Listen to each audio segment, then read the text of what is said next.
E no mesmo dia em que tivemos o anúncio da perda desse ícone tão importante, tivemos o anúncio também dos novos ministérios e da nova pessoa que vai assumir essa cadeira no Ministério do Esporte, Ana Moser, que está na linha conosco, para falar, é claro, sobre o futuro, né, no Ministério do Esporte, mas antes não posso deixar de te perguntar sobre esse legado de Pelé. Ana, obrigada por nos atender, futura ministra do Esporte, parabéns pela nomeação, mas queria começar perguntando o que dizer nessa hora, né? Como você vai ocupar esse cargo de ministra que o Pelé ocupou lá atrás, dando pontapé inicial nesse ministério tão importante também para o nosso país. Bem-vinda, obrigada pela gentileza de nos atender. Como vai? Obrigada a vocês por estar me recebendo e enfim, dar a oportunidade também de prestar minha homenagem, né, ao grande Rei Pelé, e que é realmente o maior símbolo, o maior representante da brasilidade, talvez do talento do brasileiro, do talento no futebol, mas de uma transcendência, né, para muito além do futebol e para muito além dos amantes do jogo, né, da técnica, que era, né, dizem, né, craques internacionais aí falando, né, eu acho que foi o Haaland que falou que tudo que se faz, o Pelé já fez antes, né, tudo que faz em termos de jogadas maravilhosas, né, tudo que os craques aí hoje a gente conhece que fazem em campo, ele já fez tudo isso antes, primeiro, né. Então, assim, é uma qualidade, né, assim, acima da média, uma genialidade, mas muito mais do que isso, né, de passar, você viaja para fora do Brasil, em qualquer lugar, eu lembro a década de 90, viajando pelo interior da China, interior da Rússia, o Pelé era a figura que trazia essa conexão com o Brasil, né?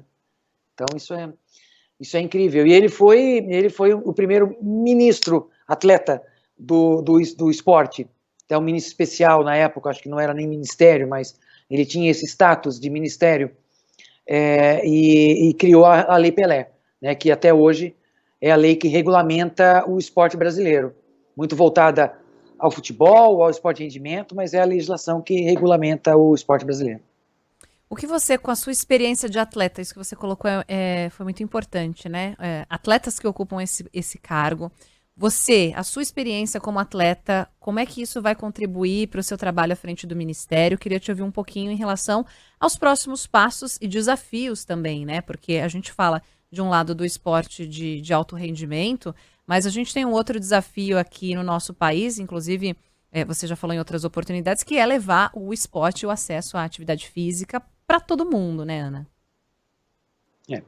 A gente tem um direito previsto na nossa legislação, assim como temos o direito de todos à educação, à saúde, à moradia, também tem previsto o direito ao esporte e ao lazer, e não é garantido na prática. Então, historicamente, o esporte ele tem se estruturado no Brasil muito de cima para baixo, o que faz sentido, porque, né, o Brasil é um país muito grande, não tem essa cultura em larga escala de prática, mas tem de qualidade, enfim, em várias modalidades, e sempre se fez dessa maneira, né? Até recebemos Jogos Olímpicos, recebemos a Copa do Mundo, tivemos uma década, né, que nós chamamos de década esportiva, e ajudou muito a estruturar em termos de legislação, em termos de sistema de apoio para o esporte de rendimento, como a gente chama, né, de competição, desde juvenil, infantil, né, escolar, até a equipe olímpica. Então, nós avançamos muito nisso, mas nós ainda, isso nos produz, né, resulta numa série de benefícios que foram construídos durante esses anos, pela capacidade aí dos gestores no Ministério, nas legislações, nas confederações, COB e tal, mas a gente ainda é uma nação inativa, uma nação sedentária, né? Os nossos números vão de 30% para menos o percentual da população brasileira que é ativa. Então, nós somos dos países mais sedentários do mundo, entre os países em desenvolvimento, especialmente. Então, é todo um movimento, e assim, eu tenho, né, você me perguntou primeiro, qual a minha experiência como atleta, né? Eu fui atleta, fui uma criança que teve acesso ao esporte, fiz esporte desde cedo, joguei campeonatos escolares, ascendi às seleções estaduais, ascendi à seleção brasileira de base e cheguei no esporte profissional, cheguei na Olimpíada. Então cheguei ao ápice, né, do que é o esporte de rendimento. Mas eu fui uma criança que teve acesso à formação esportiva e depois que eu parei de jogar, eu sou uma pessoa que tenho a prática de atividade física e esportiva no meu dia a dia. Então, essa é a minha experiência. É essa sorte que eu tive de ter acesso a toda essa vivência esportiva que eu, né, visualizo como gestora, que isso eu fui uma privilegiada, porque eu tive uma família, nasci num lugar, não foi meu mérito, eu nasci num lugar e numa família e num tempo onde eu tive acesso a isso. Então, essa foi minha sorte. E não pode ser sorte, tem que ser direito garantido de todos.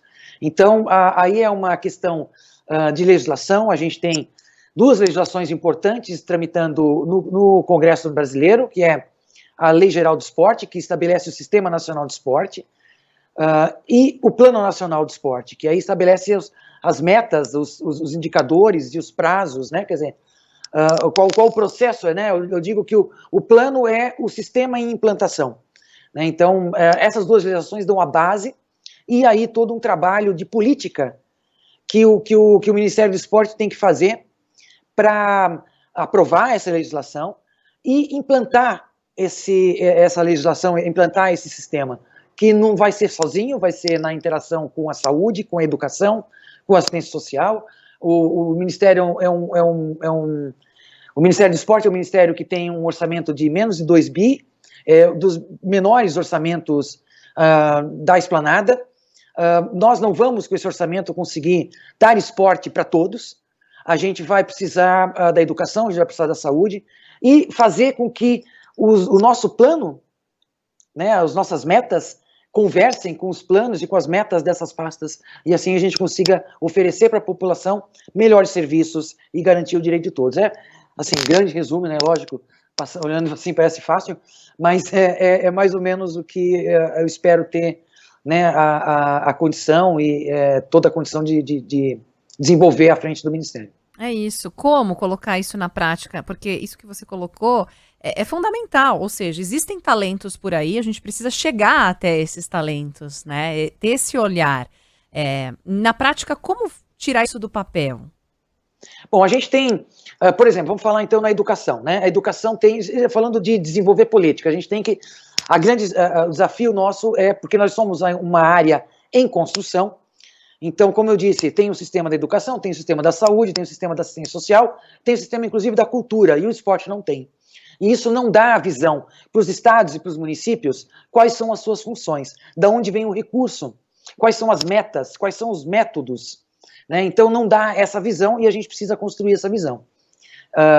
Então, pensando, por exemplo, em criança e adolescente, a visão também do presidente Lula, e foi essa a missão que foi me dada, é fazer uma revolução do esporte na educação, chegar na educação e, junto com a educação, implantar a escola integral, a educação integral, que é uma demanda muito grande da educação brasileira, né? Você vai falar no mundo inteiro, o mundo inteiro tem no mínimo 6 horas de tempo escolar para a criança, né, diário. A gente tem aqui no Brasil 4 horas no máximo.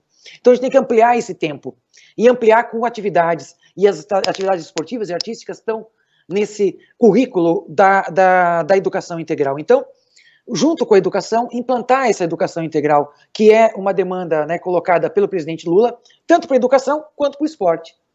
Aí você vai pensar na saúde, né, pensar em adultos, jovens e adultos, terceira idade, e você vai pensar na saúde como saúde preventiva. Então, a saúde tem uma série de programas para atender com atividades físicas, com ginástica. Não tem em todos os municípios, não tem em todos os lugares. Não tem como talvez uma prioridade no seu plano nacional de saúde, do desenvolvimento da saúde. Mas não tem isso como prioridade. Então nós temos que ter essa capacidade de trabalhar junto com eles essas prioridades. E aí, dentro dessa base política, são desenhados e implantados os programas, né? E que a gente já tem, e as ações e as atividades. Então, assim a gente vai tendo mais professores de educação física contratados pela saúde para oferecer atividades de ginástica para adultos e terceira idade ligados ao seu atendimento nos postos de saúde. Você vai buscar construir, junto com a educação, redes de fortalecimento regionais de desenvolvimento do esporte. Então você tem, por exemplo, numa região que você tem uma escola que tem uma tradição de esporte. Você vai para Pernambuco, você tem assim muito a cultura de esporte em alguns lugares. E aí você tem esses polos que são referências na região. E você fortalece esse polo e desenha ao redor desse polo essa rede que vai abarcar as outras escolas que não têm tanta tradição, os outros projetos e clubes da região, e vai buscar desenvolver ali planos de atendimento com metas, quantos por cento da população desse lugar a gente quer atender, em quanto tempo.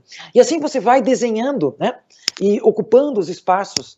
Essa é a visão, né, exemplificando, lógico, a gente vai passo a passo. Então, primeiro, estabelecer a legislação, uma boa legislação, para que a gente possa criar esses ambientes de colaboração intersetorial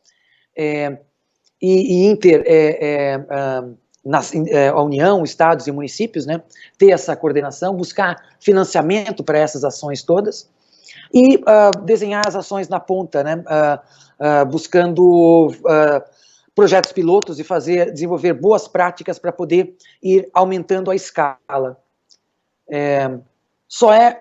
Enfim, a nossa visão é muito buscar o caminho de alcançar escala. A gente quer muita gente fazendo atividade física e esporte.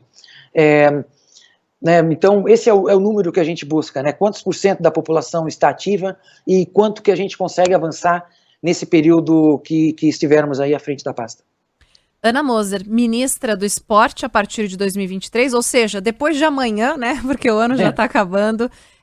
Parabéns aí, que seja um início de um trabalho muito positivo à frente da pasta. Obrigada pela gentileza de nos atender mais uma vez. Até uma próxima. Até uma próxima, obrigada.